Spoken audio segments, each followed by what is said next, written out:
stand de Sony i disposem d'una unitat de prova del Xperia Z2 que ha estat presentat avui al dematí aquí a Barcelona i anem a explicar-vos una miqueta com és el mòbil.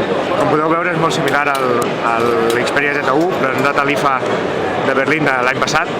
Només 5 mesos després, gairebé 6, presenten la següent versió amb millores que podem veure en les seves especificacions, ja que si els fiquem un al costat de l'altre no sabríeu dir quin és un i quin és l'altre.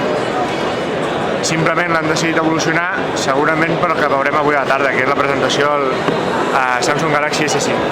A les seves especificacions podem trobar un processador de 4 nuclis, el Snapdragon 801, a 2,3 GHz, 3 GB de memòria RAM, 3.200 mAh de bateria, NFC, Wi-Fi, la càmera disposa de la possibilitat de gravar en 4K,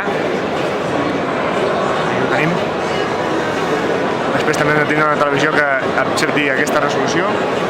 Tenim una pantalla de 5,2 polzades amb Full HD, amb la tecnologia Triluminous de Sony i té capacitat de connexió a LTE.